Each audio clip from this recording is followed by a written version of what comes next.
Hola a todos, bienvenidos una semana más a este curso de astronomía en el que, como iréis viendo, pues vamos a ir tratando temas muy diferentes, pero yo creo que todos ellos apasionantes como es el propio universo, ¿no?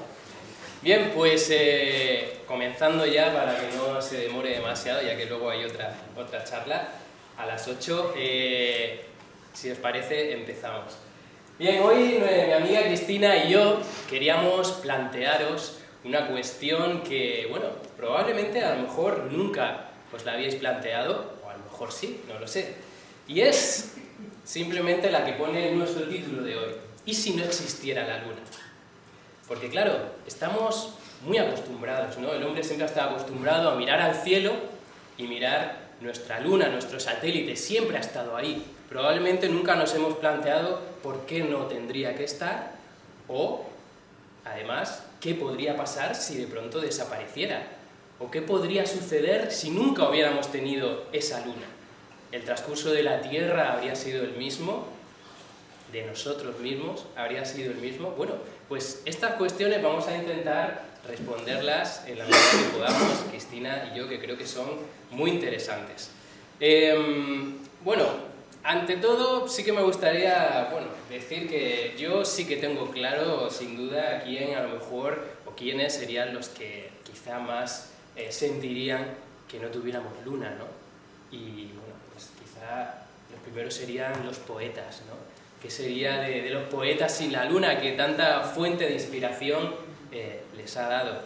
O, si no, bueno, qué decir de los enamorados, ¿no? Imaginaos a una pareja de enamorados sin luna llena y luciendo en el cielo.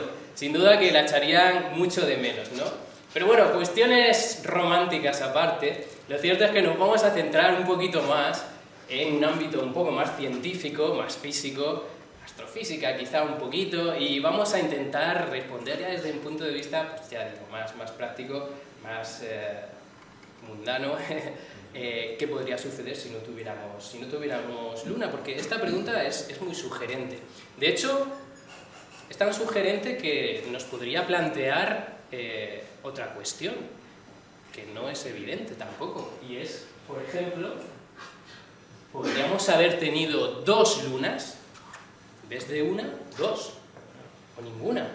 Es decir, ¿por qué tendríamos que haber tenido solo una luna, o solo un satélite, el que tenemos? ¿Podría haber existido algún escenario en la formación de nuestro planeta o del propio sistema solar en el que de pronto hubiéramos tenido dos lunas en el cielo? Imaginaosla, allí en nuestro firmamento, cada vez que miráramos, que hubiéramos visto dos lunas. Bueno, sin duda, imaginaos las noches de doble luna llena. Habría una luminosidad impresionante, ¿no? Se podrían hacer unas barbacoas en la playa, ¿no? Ya muchísimo mejores, ¿no? De las que se hacen ahora. Podríamos tener tres también. Podríamos tener 3 lunas, podríamos haber tenido 10, quién sabe. Ahora vamos a hacer un recorrido de las lunas que hay en otros planetas del sistema solar. Efectivamente, es otra pregunta que se nos puede plantear. ¿Podríamos haber tenido 2 lunas? En fin, sin duda, con 2 lunas llenas, los enamorados ahí sí que estarían felices. Se podrían dar besos a la luz de las lunas, ¿no? Así que, bueno, pues este escenario también lo vamos a plantear en esta charla y vamos a ver en qué medida pudo darse, si es posible, si se dio, si no se dio. Vamos luego a verlo también. Pero vamos a empezar un poco por el principio. Vamos a hablar de nuestra luna. Bueno, vamos a ver si tiene alguna característica especial respecto a los otros satélites de los planetas que pueblan nuestro sistema solar. Y es que nuestra luna efectivamente es especial. Dentro de todas las lunas que tenemos en nuestro sistema solar, que orbitan alrededor de otros planetas, nuestra luna es especial. ¿Y por qué? Bien, fijaos, aquí tenemos una fotografía, un dibujo, en donde podemos ver los planetas de nuestro sistema solar y a su lado están dibujadas los satélites principales, en algunos de ellos, que orbitan a su alrededor.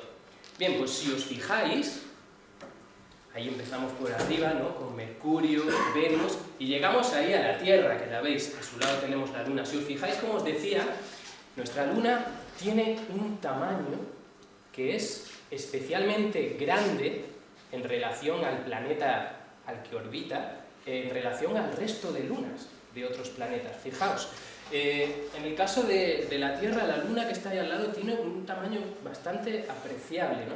Pero en el resto de planetas, las lunas que hay son pequeñitas, comparadas con el tamaño del planeta al que están orbitando. Bien, pues este era un detalle que quería que os fijarais porque va a ser muy importante a la hora de luego considerar si nuestra Luna realmente tiene una influencia importante en la Tierra o no. Es decir, en la medida que es bastante grande en relación a nuestro planeta, esto va a hacer que vaya a tener una influencia y una importancia especial en lo que se refiere a lo que influye en nosotros y a nuestra Tierra en general. ¿Vale? Pues por eso mismo va a ser importante, y si la perdiéramos, vamos a ver que tendría consecuencias, bueno, más o menos graves, ya las veréis. Bien, ahí como decía, por hacer un repaso, tenemos todo el sistema solar, tenemos Mercurio allí arriba al lado del Sol y tenemos Venus. Si os fijáis, no tienen lunas, no tienen satélites. ¿Por qué? ¿Por qué no tienen satélites y lunas Mercurio y Venus? ¿Podéis imaginaros por qué? Están muy cerca del Sol. Muy bien, porque están muy cerca del Sol, efectivamente. El Sol, ya lo vimos la semana pasada con la charla que también nos dieron Paco y Andrés. El Sol, ya visteis que realmente es prácticamente toda la materia del sistema solar, el 99%, 99, algo por ciento de la materia del sistema solar. Esto significa que es un cuerpo enorme en relación a los planetas.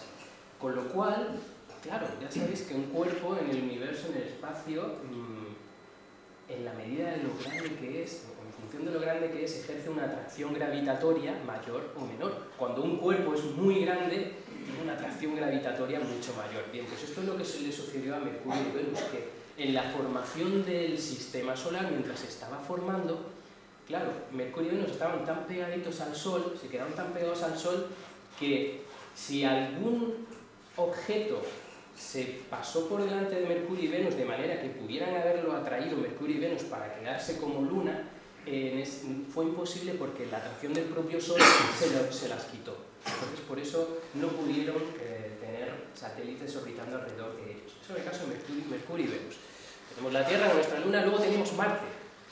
Marte tiene dos pequeñas lunas, que ahí ni siquiera se ven, son muy pequeñitas, y es porque son dos asteroides que capturó por gravedad en esta formación del sistema solar. Marte sí fue capaz, estaba ya más lejos del Sol, y fue capaz de capturar dos asteroides que pasaban cerquita de Marte, y la propia atracción de la gravedad hizo ¿a dónde vas? Ven para acá. Y empezó a hacer que rotaran a su alrededor. Son dos asteroides pequeñitos, por cierto, le dieron el nombre de Phobos y Deimos porque bueno, pues son los hijos de Marte, ¿no? En la mitología griega. De esto Isabel nos hablará en una charla de las constelaciones y de la mitología, etcétera, porque salieron los nombres de las constelaciones. Ella nos lo contará mucho mejor todo esto. Pero bueno, Phobos y Deimos, satélites de Marte, muy pequeñitos. Por cierto, uno de ellos está destinado a caer hacia el planeta, porque llegará un momento que la propia atracción del planeta no podrá compensar el movimiento orbital y hará que se precipite al Marte, al planeta Marte. Bueno, proseguimos y ya entramos en los planetas gaseosos. Ya visteis la semana pasada que hay planetas rocosos y gaseosos. Dentro de los gaseosos tenemos el primero de ellos, Júpiter, una gran masa gaseosa, es muy grande. Como veis, allí aparecen los 4 principales lunas, las de Júpiter. Como veis, repito, son muy pequeñitas respecto al tamaño del planeta.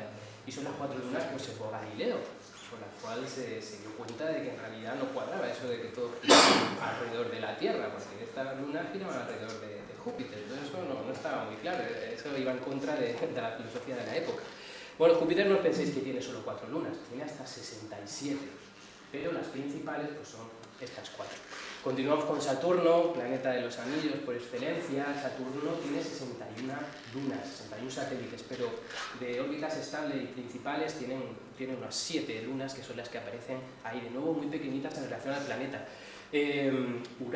Urano tiene 21 lunas y principales 4, y Neptuno pues tiene 14 lunas, pero tenemos la única principal, que es la que aparece en la fotografía. Bueno, quizá echas de menos el planeta que fue borrado de la lista, ¿no? Pobrecito. Pobre Plutón. A Plutón se nos borró de la lista de planetas, como ya nos explicamos la semana pasada. Se degradó a categoría de planeta enano, pero quiero mencionarlo porque si todavía siguiera dentro de la lista de planetas del Sistema Solar, Plutón sí que sería un caso similar a la Tierra, en el sentido de que la luna que tiene Plutón, que es Caronte, sí que tiene un tamaño comparable al de Plutón. Es decir, sería el único caso similar al de la Tierra-Luna, al par Tierra-Luna, el de Plutón con Caronte. Pero bueno, como a Plutón no lo han borrado, pues ya no lo sé. Plutón y Caronte ahora se considera como si fuera un par planetario, como un planeta enano doble, que gira alrededor, los dos giran alrededor de un centro que se llama centro de masas, de manera que ya no está muy claro si catalogar a Plutón como el principal y Caronte como el secundario, sino que ambos serían un planeta doble, enano, ¿vale? Pero doble al fin y al cabo que gira alrededor de un centro de masas.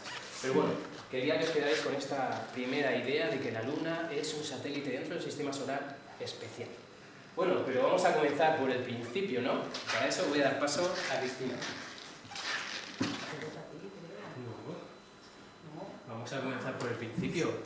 Bueno, ¿Cómo se formó el la principio Luna? son las posibles teorías que hay para la existencia de la Luna, ¿no? La primera teoría, pues como veis aquí, la Tierra y la Luna se formaron a la vez y por separado. No es correcta. Y la explicación es muy sencilla. Hace 4.500 millones de años, cuando se formó el Sistema Solar y por ende todos los objetos planetarios que lo conforman, todos, al acabar su formación, terminaron, como veis aquí, con una característica común. Todos tienen un núcleo de hierro fundido, líquido y activo, más o menos grande, cada uno en proporción a su tamaño. ¿Qué pasa con la Luna? Pues con la Luna pasa esto.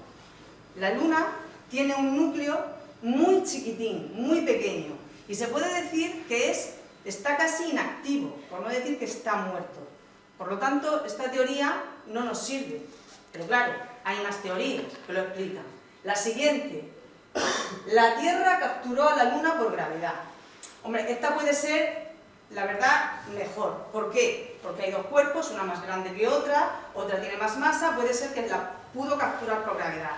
Pero aquí fallan unos datos, ¿no? La Luna, aunque es un satélite, pero es de los 5 satélites más grandes del Sistema Solar. ¿Qué quiere decir? La Luna tiene un cuarto, más o menos, de la masa de la Tierra. Es muy grande. La Tierra, aunque la Luna pasara muy cerca de ella, no tiene masa suficiente para atraer y sobre todo mantener a la Luna pegada. Sería imposible, ¿no? Y sobre todo por la velocidad que llevaría la Luna. O sea, prácticamente imposible. ¿Qué hubiera pasado? Pues mira, más o menos, a ver si el ratón... Hubiera pasado esto. Llega la Luna y la Tierra no podría haberla capturado. Habría sido imposible. Pero hay más teorías todavía acerca de la existencia de la Luna. La siguiente la explica Víctor. Claro, porque tenemos que intentar conocer por qué está la Luna ahí, cómo se formó. Ya habéis visto que hay un par de teorías previas que han parecido que no respondían del todo bien a cómo pudo formarse la Luna, por qué tenemos a la Luna. Bien, hay una tercera teoría. Esta tercera teoría se llama la de teoría de la fisión, y lo que aseguraba en su inicio, cuando se postuló, es que a lo mejor la Luna no había sido más que una protuberancia de materia que salió del conjunto de materia que formaba la Tierra en un origen, cuando todavía era una bola de plasma incandescente que estaba girando, todavía no estaba sólida, ni mucho menos, se acababa de formar el Sistema Solar, entonces la Tierra era una bola, ya digo, ardiendo, que estaba girando, y entonces esta teoría dice, bueno, a lo mejor si estaba girando muy rápido, parte de esta materia al girar se separó por el efecto de la propia fuerza centrífuga, pudo separarse y entonces ya se quedó orbitando alrededor de la Tierra. ¿Se pudo formar la Luna así? Bueno, vamos a ver el vídeo que ilustra lo que acabamos de decir. Fijaos, aquí tenemos a esta prototierra, digamos, esta Tierra originaria, y como veis va girando, entonces parte de la materia de la Tierra se separa por el efecto del giro de esta, de manera que al final pues se queda orbitando, tal y como la conocemos.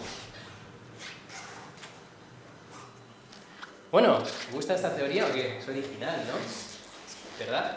Bueno, de hecho, es una teoría que data de 1879. Hace ya un cierto tiempo que se pensó en esta posibilidad y en un principio tuvo bastante aceptación porque, bueno, hay que decir que en parte podría ser cierta cuando se postuló, tenía visos de ser cierta porque, como antes se ha explicado muy bien Cristina, la Luna resulta que tiene un núcleo de hierro muy pequeño en comparación al resto de los planetas del sistema solar, que tiene un núcleo de hierro grande. Esto hace que la Luna tenga una densidad de materia de unos 3,4 gramos por centímetro cúbico en relación a la densidad de materia de la Tierra, por ejemplo, que es de 5,5, ¿no? 5,5 gramos por centímetro cúbico. La Luna menos densidad porque le falta ese núcleo de hierro. Pero hay que decir que la densidad del manto, solo el manto de la Tierra, quitando el núcleo, sí coincide con la cifra de 3,4 gramos por centímetro cúbico.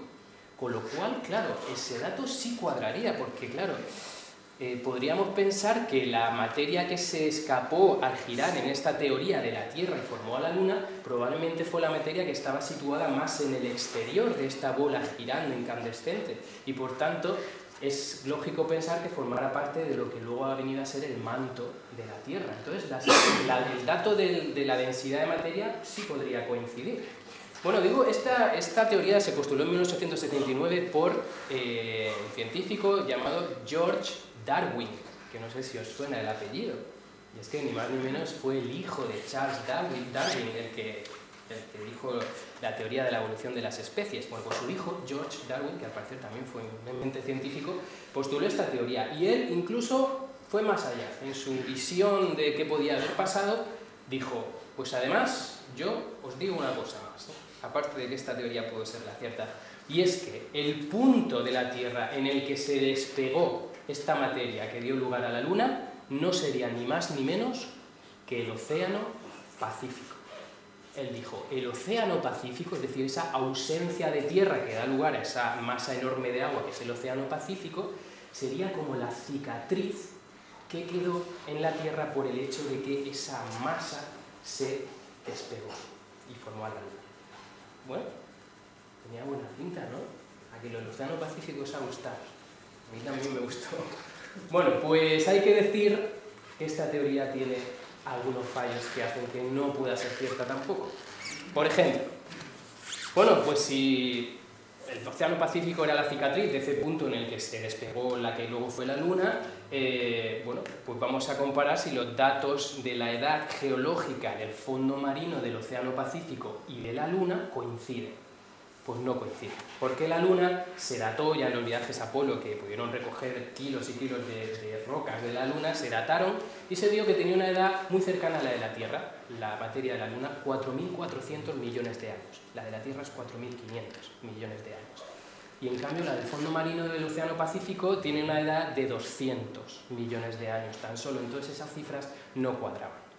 Además, para que esta teoría fuera cierta, se han hecho simulaciones por ordenador de la materia de la Tierra que pudo tener entonces, la de la Luna, el giro que pudo tener, lo que se llama el momento angular de giro que pudo tener la Tierra en ese momento, y los datos no cuadran. No cuadran porque para que se hubiera desprendido la masa de ahora de nuestra Luna, tendría que haber girado la Tierra 3 veces más rápido de lo que se sabe que lo hacía en aquel momento. Si no, los datos no cuadran, no hay fuerza, digamos, momento angular suficiente para que esa masa se hubiera podido despegar.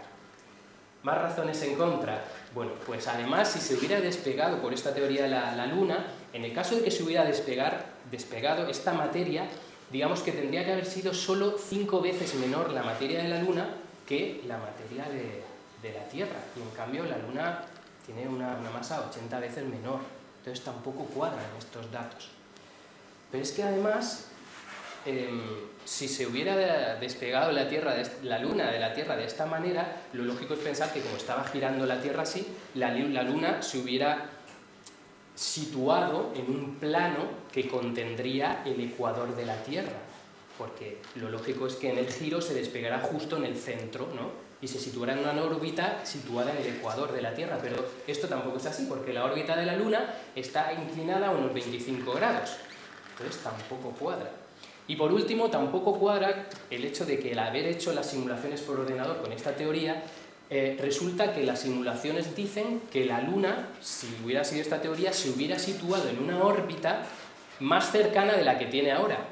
De hecho, se habría situado en una órbita que habría estado dentro de una distancia que se denomina la distancia, el límite de Roche. Roche se escribe límite de Roche. El límite de Roche es la distancia al planeta, digamos, dentro de la cual, si otro cuerpo orbita, irremediablemente quedará atrapado por la gravedad de ese planeta que orbita y no es una órbita estable, si está dentro de ese límite de Roche, que es una distancia alrededor del planeta. En cambio, si el cuerpo se sitúa en una órbita más allá del límite de Roche, entonces sí, puede orbitar de manera estable por muchísimo tiempo, pero si está dentro del límite de Roche, no. Bueno, pues según esta teoría se habría situado esa Luna dentro del límite de Roche, que supone que con cierto tiempo habría acabado atrapado la Luna por la gravedad de la Tierra, y vemos cada vez que ha sido así. Así que esta tampoco es la teoría de cómo se formó la Luna. Así que tenemos que seguir avanzando en el proceso de conocer qué pasó. Vamos a ver. Y es que realmente vamos a llegar a la teoría que ha sido la más aceptada y la que hoy en día es aceptada. Y es el hecho de que la Luna probablemente, muy probablemente, se formó por un choque muy fuerte, imaginaoslo, entre dos cuerpos cuando se estaba formando el sistema solar, estaba la Tierra, y probablemente, según esta teoría, que es la más aceptada, existía otro planeta que se llamaba Tea, o también llamado Orfeo, que estaba por ahí, se había formado ya, tenía la masa de Marte, equivalente a la de Marte, pero todavía no tenía una órbita muy estable alrededor del Sol. Estamos en los inicios del sistema solar, recordadlo, todavía no tenemos todo muy estabilizado. Pues había un planeta que se llamaba Orfeo o Tea, que en un momento dado comenzó a dejar de ser estable su órbita, de manera que empezó a venir hacia la Tierra. Imaginaos la velocidad a la que pudo venir ese planeta de la masa de Marte, que existía en esos comienzos, y se precipitó hacia la Tierra, de manera que produjo un choque impresionante entre los dos cuerpos, y fruto de este choque, parte de la materia de ese planeta que se precipitó sobre la Tierra y parte de la Tierra que se despedazó en ese choque, las dos partes de materia del planeta originario que chocó contra la Tierra y parte de la Tierra surgieron y dieron lugar a la Luna. ¿Vale? Pero claro, este choque tuvo que ser con un ángulo específico, porque realmente vamos a ir viendo qué hubiera pasado según los ángulos con el que hubiera chocado este cuerpo, este planeta. Imaginaoslo, si no hubiera dejado de ser estable, ahora tendríamos otro planeta más, que sería Orfeo, o Tea, también llamado. Pero, bueno, pues el azar quiso que diera lugar a nuestra Luna. Bueno, ¿qué hubiera pasado si el impacto hubiera sido frontal de este planeta? Vamos a ver qué hubiera pasado. ¿Es este el escenario que dio lugar a la Luna? Vamos a ver. Ahí llega Orfeo, se precipita contra la Tierra en un choque de dimensiones cósmicas y este planeta Orfeo se despedaza en 1000 pedacitos pequeños. 1000 pedacitos pequeños que habrían estado dentro del límite de Roche que hemos comentado antes y por tanto habrían acabado atrapados por la gravedad de la Tierra. Es decir, que no habríamos tenido Luna. Habría existido el choque, pero no habría podido dar lugar a la Luna porque realmente en un choque frontal este planeta Orfeo se habría deshecho en 1000 pedazos. ¿Vale? Por tanto, parece que un choque frontal no pudo ser el origen de la Luna. Vamos a ver cómo pudo surgir realmente nuestro satélite. Bueno, aquí está Saturno. Es verdad, Saturno. ¿Por qué os quería hablar de Saturno? Muy brevemente. Porque claro, en estos comienzos del sistema solar ya habéis visto que aquí, vamos, de apacible nada. El escenario no era para nada tranquilo y apacible. Aquí se estaban dando choques continuamente entre cuerpos. Uno, hemos visto que fue el que dio lugar a la Luna. Pero bueno, los anillos de Saturno tuvieron que surgir también de una manera similar. Probablemente los anillos de Saturno surgieron porque tenía un satélite inicial, Saturno, en los comienzos del sistema solar, que fue pulverizado en un choque con otro cuerpo que se precipitó hacia esa luna de Saturno. Esa luna originaria se deshizo en 1000 pedazos y dio lugar a los anillos de Saturno. Anillos que, bueno, hasta 1857 más o menos no estaba claro que estuvieran formadas por muchas partículas. Hay gente que pensaba que era un anillo tal cual, sólido. Pero en 1857 Maxwell, que a mí me toca muy de cerca, porque claro, soy ingeniero de teleco, entonces para nosotros Maxwell pues, es el que hizo las ecuaciones de Maxwell famosas, ¿no? De las ondas electromagnéticas. Bien, pues Maxwell fue el que propuso que los anillos de Saturno tenían que estar formados por necesidad por muchas partículas, no por un único cuerpo. Y bueno, de hecho hay partículas en los anillos de Saturno que van desde un grano de arena hasta cuerpos rocosos que son del tamaño de un camión en los anillos de Saturno. Entonces no os perdáis los anillos de Saturno. Y bueno, pues en realidad ya os digo, por cierto, los anillos de Saturno acabarán también precipitándose sobre el planeta porque están dentro del límite de Roche. Entonces disfrutad de los anillos de Saturno porque, bueno, quizá no estemos aquí, ¿no? Pero quizá nuestros descendientes lejanos ya no vean los anillos porque están destinados a caer en el propio planeta. Otros ejemplos de choques del inicio del sistema solar, por ejemplo, es Urano. Urano está totalmente volteado, de manera que su eje está totalmente acostado. Entonces, Urano gira de esta manera, ¿no? En relación a todos los demás planetas que giran así. Y también, por ejemplo, Venus gira al revés. Nuestro planeta tiene giro antihorario, ¿no? Por eso antihorario, por eso el Sol pues, sale por el este, el oeste, el este, ¿no? Y se vuelve por el oeste, pues el giro antihorario, ¿no? Pues Venus gira al revés, probablemente por otro choque que se produjo en estos inicios del sistema solar. Así que ya digo, los inicios del sistema solar a mí no me habría gustado mucho estar por allí porque eso tuvo que ser un poco infernal. Bueno, ahora sí, vamos a seguir con Cristina. Sí, porque quedan algunas teorías todavía. Sí. A ver, las teorías de las que estamos hablando, por ejemplo, aquí viene otra, no son teorías que salen porque sí, no. Esto sale porque un grupo de científicos, astrónomos, matemáticos, tuvieron la curiosidad de saber de dónde había salido la Luna. Y entonces, ¿qué hicieron? Pues crearon un programa que se llama Programa Orfeo. Y a ese programa empezaron a meterle datos. Datos como masa, densidades, velocidades, ángulos de impacto, muchas fórmulas de todo tipo, todo eso metido en un cóctel. Y cuando lo tuvieron todo, empezaron en un ordenador a crear simulaciones de impacto, hasta que creemos que dieron con la acertada. Pero antes de la acertada van algunas. Por ejemplo, ¿qué pasaría si el impacto hubiera sido un poco oblicuo? Bueno, hubiera pasado algo como esto. Lo que ha dicho Víctor. Ese impacto hubiera generado dos lunas. Dos lunas que, como ha dicho Víctor, hombre, sería bucólico, sería muy bonito, pero claro, esto sería imposible de mantener. Mantener el equilibrio de estos dos cuerpos celestes en el cielo no se puede. ¿Por qué? Porque o bien el cuerpo pequeño que veis ahí, atraído por la Tierra, impactaría sobre ella, o bien llegaría un momento en que los dos cuerpos llegarían a chocar y se convertirían en uno, en un solo cuerpo. Algunos defensores de esta teoría siguen manteniendo la que es cierta. ¿Y por qué? Por esta explicación. Mirad. Nosotros estamos acostumbrados por la noche a mirar al cielo y ver esta cara de la Luna, la cara visible. Pero es que la otra cara, la que no se ve, que es esta de aquí, es totalmente distinta. Entonces ellos dicen, como teoría, ¿no?, que tiene que ser producto de dos cuerpos que han impactado, ¿no?, porque las dos caras son totalmente diferentes. Entonces, pues como veis aquí, es que es así. Esta es la que vemos y esta es la que no vemos. Como todo, no se basa en una teoría para explicar esto. Hay otra teoría más que explica por qué las dos caras de la Luna son distintas. ¿Y cuál es? Bueno, sí, los defensores de esta idea dicen, bueno, nuestra luna probablemente sea realmente el resultado de dos lunas que se fusionaron, ¿no?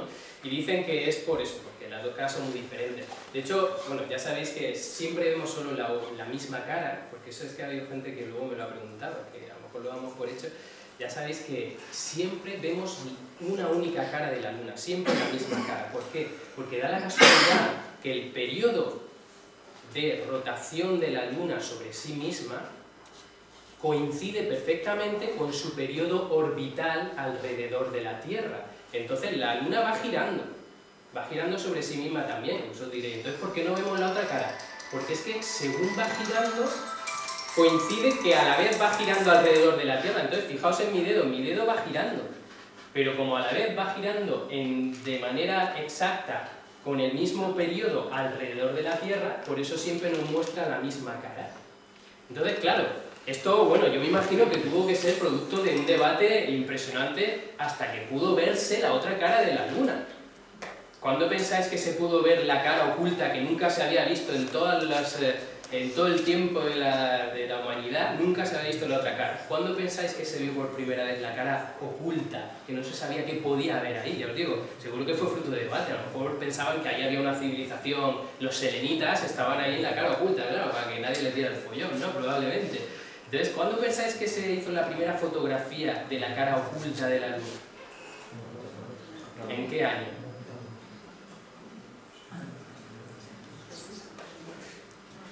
Muy bien, 1959.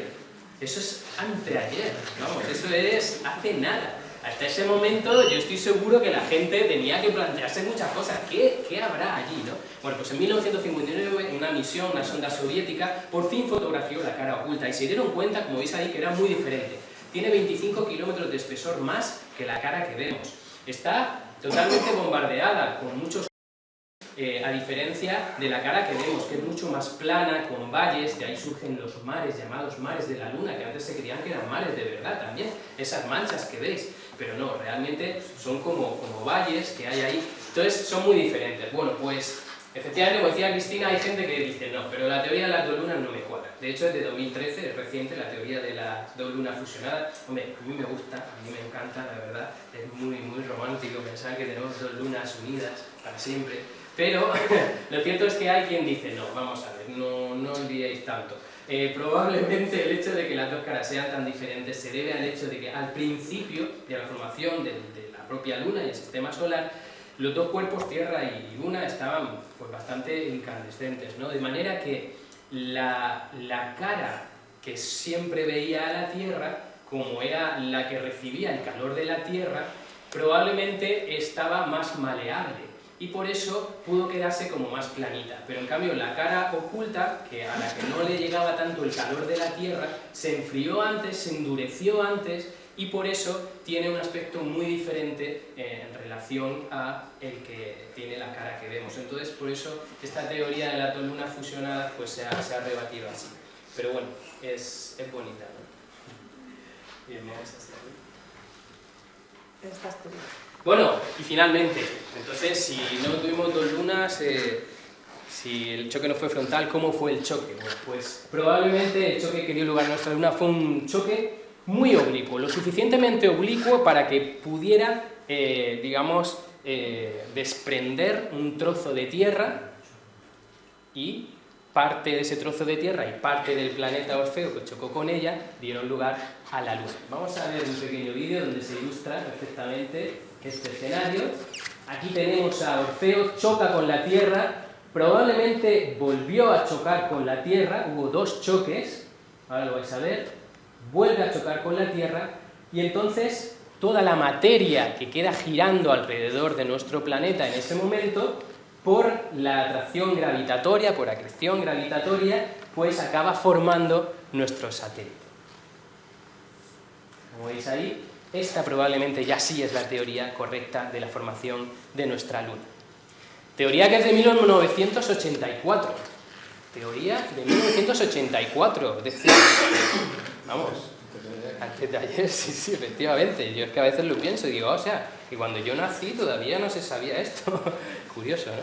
Pero, efectivamente, Teoría de 1984, teoría también que, bueno, cuadraba también en un inicio, porque si os dais cuenta, al principio os he dicho que la densidad de materia de la Luna es 3,3 gramos por centímetro cuadrado, que coincidía con la densidad del manto de la Tierra.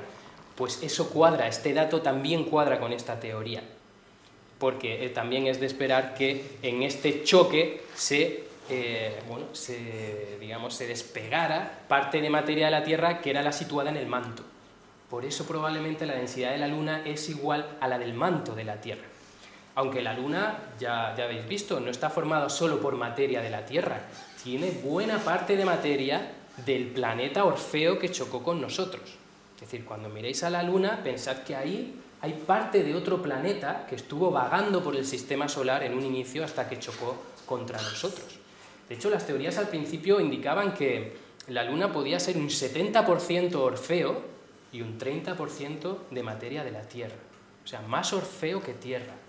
Aunque últimamente parece que ya los datos indican que sería ya un 50-50, un 50-50. 50 materia que surgió de la Tierra y 50 del planeta originario Orfeo. Bien, la Luna en esta teoría se estima que se formó alrededor de en unos 20 millones de años o así. No penséis que esto es un choque y ya tenemos Luna. No. Aquí hay que hablar de millones de años. 1 millón de años es como nada, un suspiro en el tiempo del universo. Y la Luna se formó, pues eso, entre 20 y 30 millones de años se tuvo este proceso para que finalmente se formara. Bien, pues, ¿qué más cosas? Ahora vamos a continuar con otro punto diferente, que son los aspectos positivos derivados de este impacto. Ya sabemos cómo se formó la Luna, tenemos este impacto que da lugar a esta teoría. Y bueno, ahora lo que os quería comentar es que probablemente este impacto que dio lugar a la formación de la Luna, el propio impacto, quizá fuera crucial también para la formación de la vida en la Tierra. Es decir, probablemente no solo fue crucial porque nos dio lugar a nuestra Luna, que luego veremos lo importante que es y qué pasaría si nos la quitaran, sino que además probablemente el propio impacto contribuyó de manera decisiva al hecho de que surgiera la vida en nuestro planeta. ¿Por qué? Porque, como hemos dicho antes, Orfeo choca con la Tierra. Parte de Orfeo sale despedida a formar la Luna con parte de la Tierra. Pero no olvidemos que parte del trozo de Orfeo que impacta con la Tierra también se queda en la Tierra.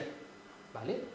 Se queda parte de ese Orfeo en la Tierra también. Bien, pues hay teorías que dicen que la fusión de los núcleos de hierro de la parte de Orfeo que se quedó en la Tierra y el núcleo de hierro de la propia Tierra pudo dar lugar a una atmósfera en esa prototierra primitiva, una atmósfera específica, ideal para que surja la vida.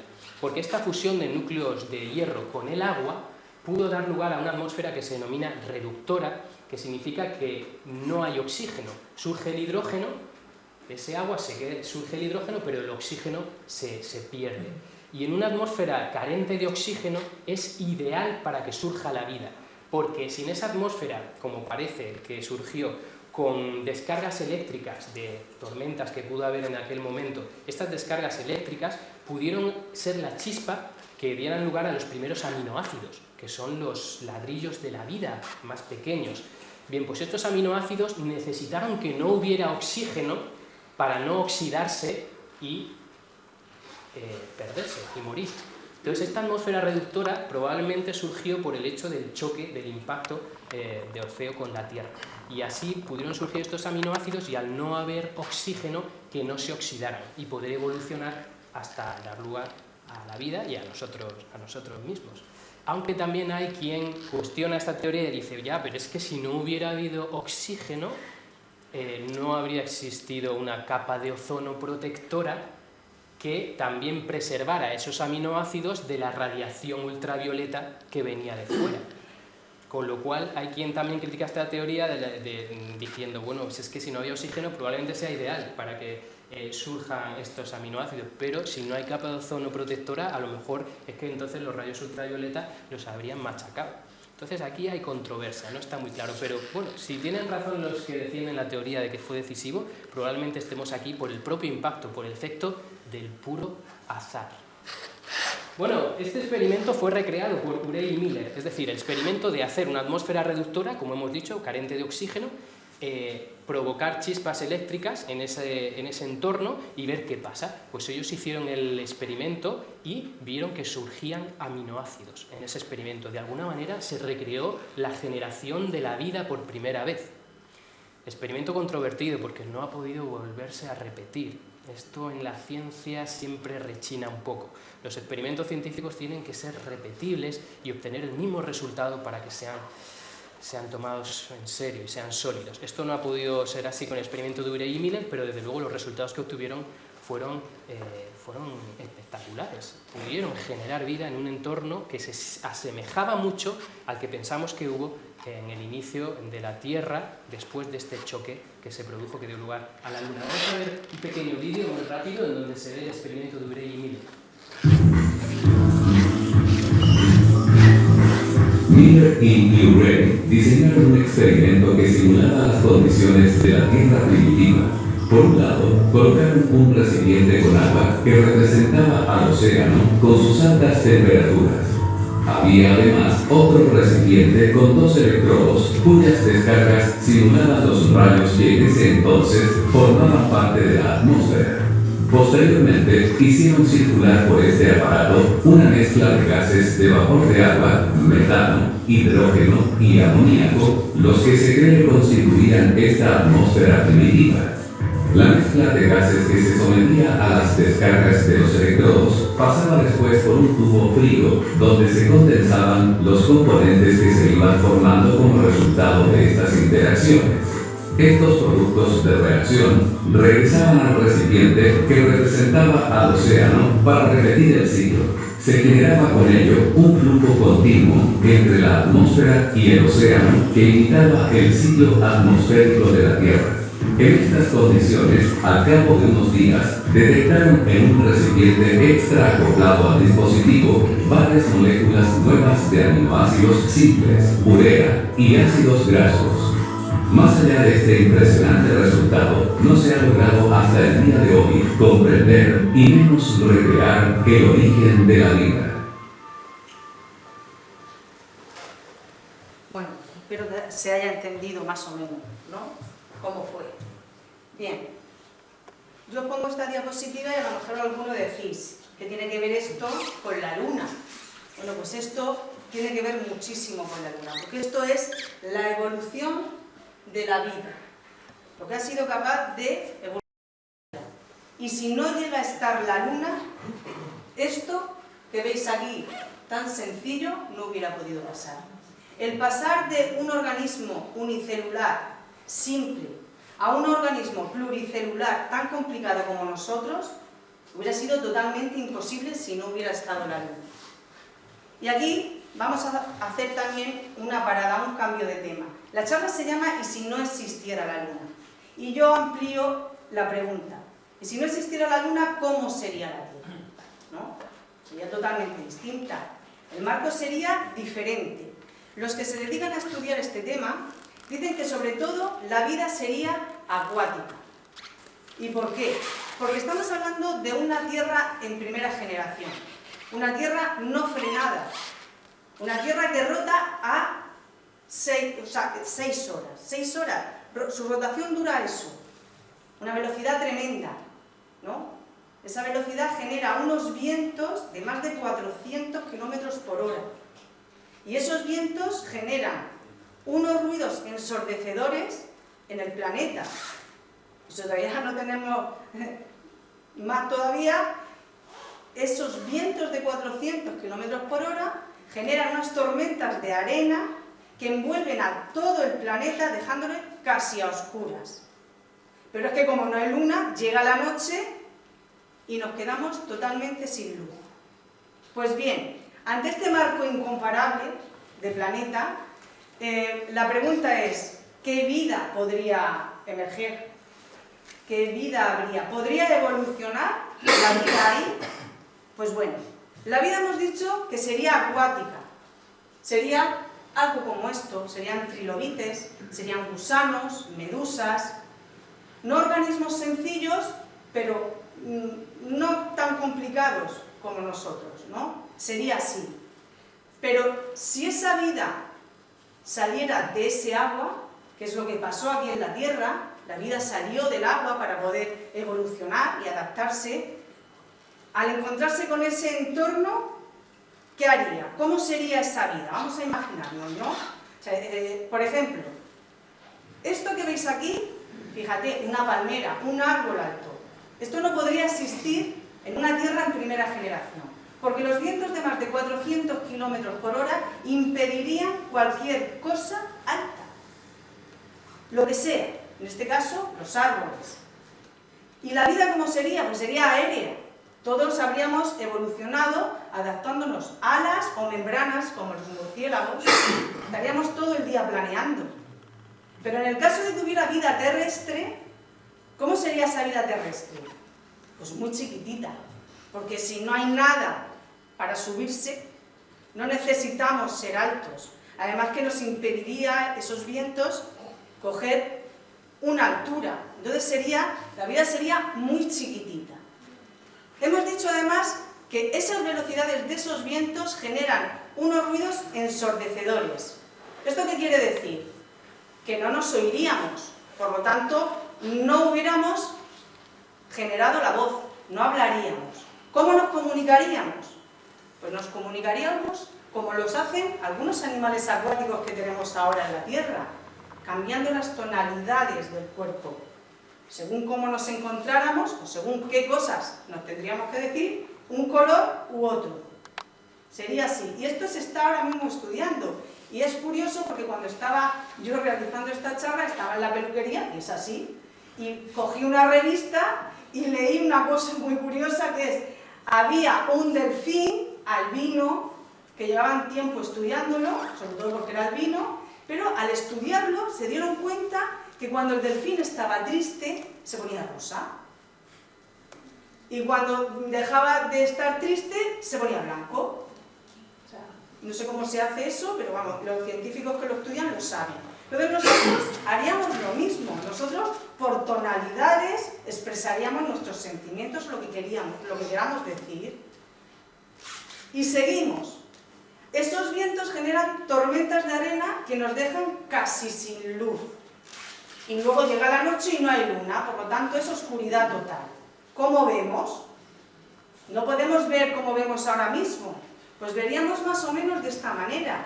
Como ven, por ejemplo, el ejército con las gafas de luz nocturna, o como ven algunos animales por infrarrojo, los mosquitos que estamos en la cama, y digo, ¿cómo saben que estamos aquí? Es que ellos ven por infrarrojo, ellos ven el calor del cuerpo. A las serpientes les pasa lo mismo.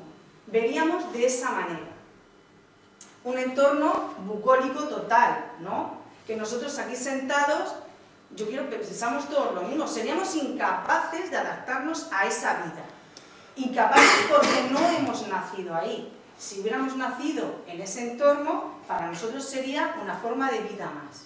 Pero lo que está claro es que nosotros estamos adaptados a nuestro planeta. Y nuestro planeta es muy cómodo para nosotros. Nos hace la vida muy sencilla, más o menos sencilla, ¿no? Creo yo. Pero una cosa está clara. Estamos tan cómodos en nuestro planeta que no percibimos que algo está pasando. Pero está habiendo un cambio, imperceptible, pero está pasando algo. Y es que la luna se está alejando. Efectivamente, es una pequeña mala noticia que a lo mejor no la sabíais, pero ya os la decimos nosotros. La luna se está alejando de nosotros cada vez más. Poco a poco se va alejando. Y esto, pues, puede ser un problema. Puede ser un problema que luego vamos a comentar. Más nos vale mantenerla. Bien, pero ¿cómo sabemos que la luna se está alejando? ¿Cómo lo sabemos? Bueno, lo primero de todo lo podemos saber por los eclipses de sol, porque ya sabéis que en los eclipses de sol, el sol se oscurece porque, claro, la sombra de la luna se ha puesto delante, y la propia sombra de la luna se sitúa entre la Tierra y el sol, y la sombra de la luna hace que se oscurezca, ¿no?, el sol. Bueno, pues, claro, si la luna se está alejando, lo sabemos porque cada vez esta sombra, digamos que tapa menos superficie de sol, cada vez. Por eso sabemos que se está alejando. Al principio la Luna estaba más cerca de nosotros y entonces se tapaba mucho mejor toda la superficie solar. Se está alejando y cada vez se tapa menos Sol. Vamos a verlo en este pequeño vídeo. Como veis, al principio la Luna estaba más cerca de la Tierra, se tapaba mejor toda la superficie del Sol y ahora, conforme se va alejando, iremos viendo cada vez una corona solar alrededor de la sombra de la Luna mayor y mayor. Por eso sabemos que se está alejando de nosotros. Bueno, y también sabemos que se está alejando porque, claro, los propios astronautas que fueron en la misión Apolo a la Luna, cuando entonces llevaba al hombre a la Luna, pues ya se encargaron de dejar allí unos espejos, unos reflectores, unos espejos, para que aquí desde la Tierra pudiéramos apuntar con un rayo láser a esos espejos y esperar a que el rayo láser se refleje en los espejos y vuelva hasta nosotros. Como sabemos la velocidad del rayo láser, que no es ni más ni menos que la velocidad de la luz, y podemos saber perfectamente el tiempo que tarda en ir y volver, por la formulita de velocidad igual a espacio partido de tiempo, podemos despejar el espacio, o lo que es lo mismo, la distancia a la que está en cada momento la Luna de nosotros. La verdad es que esto fue una muy buena idea, ¿no? Ya que íbamos allí, pues dejamos los espejos y sabemos si se está alejando o no, la distancia exacta a la que está de nosotros la Luna. Vamos a ver cómo es este proceso. Aquí tenemos a los astronautas en las misiones Apolo, que dejaron allí estos espejos, estos reflectores. Aquí desde la Tierra mandamos un rayo láser que coincida justo, impacte en ese espejo, lo mandamos desde la Tierra, impacta en el espejo, se refleja y vuelve hasta nosotros. De manera que cuando lo vemos llegar, monitorizamos el tiempo que ha tardado y podemos saber exactamente a la distancia que está. Pues bien, gracias a eso hemos sabido que la Luna se está alejando. Bueno, y por otra parte es una de las muchas pruebas que tenemos de que realmente el hombre fue a la Luna. Porque hay mucha gente que lo pone en duda aún. Internet está lleno de páginas que dicen que fue un fraude, un decorado de Hollywood, Stanley Kubrick se puso ahí a grabar y tal. Y bueno, no, evidentemente estuvimos en la Luna, dejamos estos espejos, trajimos muchas rocas y no solo eso, sino que, vamos, si hubo alguien interesado en ver exactamente si era cierto esto, fueron ni más ni menos que los soviéticos. Y si los soviéticos se callaron, es que realmente saben que fuimos a la Luna, porque si no, se habrían encargado muy mucho de denunciar que todo había sido un fraude. Bueno, la Luna se está alejando y de hecho al principio de la formación de la Tierra, la Luna cuando surgió de este impacto se quedó más cerca. Como ha dicho Cristina, bueno, pues esto influyó en el hecho de que la Tierra al principio giraba más rápidamente, ¿no? Y bueno, la Luna estaba más cerca, tanto que en el firmamento aparecía 15 veces mayor de lo que está ahora mismo, la Luna. Fijaos en la comparación. La Luna así es como se veía en un inicio, luego se fue alejando y así es como la vemos ahora mismo. Concretamente al principio, cuando surgió la Luna, estaba a 22.500 kilómetros de nosotros. Pero es que ahora está a 376.000 kilómetros de nosotros. Por lo tanto, se ha alejado de nosotros. Pero claro, vosotros os preguntaréis, ¿pero por qué se aleja la Luna? Podría estar ahí quieta, ¿no? Una vez que ya ha encontrado su órbita estable y tal. ¿Por qué se aleja? Bueno, pues vamos a ver por qué se aleja. Bien, la Luna se aleja porque el conjunto Tierra-Luna, sabemos que en realidad nosotros pensamos que la Luna es la que está girando alrededor de la Tierra, pero en realidad la Tierra y la Luna forman también un cierto par planetario en el sentido de que son los dos cuerpos los que giran. Lo que ocurre es que giran alrededor de ese centro de masas que se llama, que en este caso está situado ya dentro de la Tierra, el centro de masas. Y por eso da la apariencia de que es solo la Luna la que gira alrededor de la Tierra, pero en realidad son los dos cuerpos lo que se podría asumir que están girando uno alrededor del otro, ¿vale? Bien, como dos cuerpos que están girando uno alrededor del otro, sucede un principio que siempre se cumple cuando dos cuerpos están girando alrededor de un centro de masas, y es el hecho de que cuando los dos cuerpos están separados, más separados, giran más lentamente. Y cuando están más cerca, giran más rápidamente los dos. Se denomina la conservación del momento angular. Y eso hace que, cuando dos cuerpos están girando alrededor de un centro de masas, ya digo, si están más cerca, giran más rápido, y si están más lejos, giran más lento. Bueno, pues, ¿qué sucede en este caso? Y vamos a ilustrar lo que os acabo de decir y ahora os digo por qué se está alejando. Fijaos. Se puede ver en el ejemplo una bailarina. Cuando el cuerpo, los brazos y las piernas, que son las extremidades, están más alejadas del centro de masas, gira más lento. Y ahora, cuando las acerca a su eje de rotación, todo gira mucho más rápido. Fijaos, ahora todo está más cerca del eje y gira todo mucho más rápido. Ese es el principio de conservación del momento angular, ¿vale? Bueno, pues ¿qué sucede? Esto se tiene que cumplir. Pues que la Luna, a su vez, provoca las mareas en la Tierra. Por otra parte, esto lo dejamos, el principio del momento angular lo dejamos a un lado aparcadito, ahora lo retomaremos. Y por otro lado, hay que decir que la Luna, a su vez, por su efecto gravitatorio sobre la Tierra, provoca las mareas.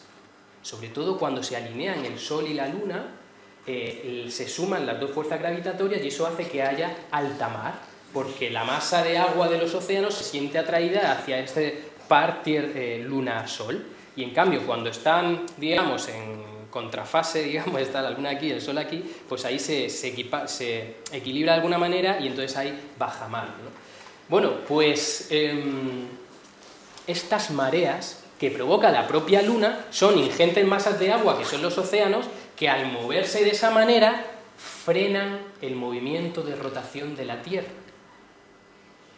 Frenan el movimiento de rotación de la Tierra las propias mareas. Son masas de agua, fijaos, que están friccionando sobre el suelo marino constantemente, entonces la Tierra como que le cuesta girar más por el efecto de fricción de toda esa masa de agua moviéndose por el efecto de la Luna. Con lo cual, si la Tierra se frena por las mareas, ahora retomad lo del momento angular, si la Tierra se está frenando y gira más lentamente, para conservar el momento angular necesariamente la Luna tiene que alejarse, porque hemos dicho que cuando algo se alejan, los dos cuerpos del centro de masa gira más lento, pues lo contrario también se cumple, hay reciprocidad en este sentido. Por la misma razón, si gira más lento uno de los dos cuerpos, el otro se tiene que alejar para conservar el momento angular. Por eso la Luna se está alejando, porque las mareas que provoca ella misma frenan el movimiento de rotación de la Tierra y por conservación del momento angular, la Luna no tiene más remedio que separarse de la Tierra. Por eso se está alejando de nosotros. Vamos a ver el efecto de las mareas en un vídeo rápidamente. A ver si me sale por aquí el cursor. Se ha perdido un poquito. Se ha perdido el cursor. A ver si ahí el cursor no tenemos más. Si le puedes dar por el vídeo de la izquierda.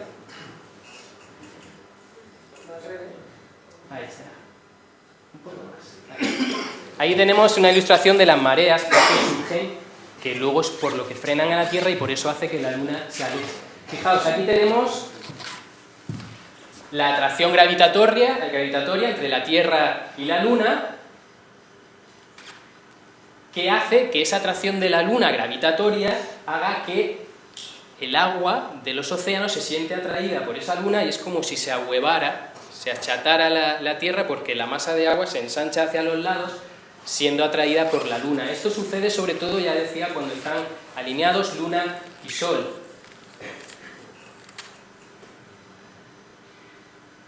Claro, vosotros diréis, ya, pero ¿y por qué influye más la Luna que el Sol? Bueno, pues porque el Sol es verdad que es mucho más grande, pero también es cierto que está muchísimo más lejos que la Luna. Esto hace que la atracción gravitatoria del Sol sea 2 veces menor que la de la Luna en relación al fenómeno de las mareas. Bien, pues este movimiento de agua de los océanos es el que frena la rotación de la Tierra y hace que la Luna se esté alejando cada vez más. Bueno, pues dicho esto, la estamos perdiendo, ya lo sabéis. ¿Qué pasaría si la llegamos a perder del todo?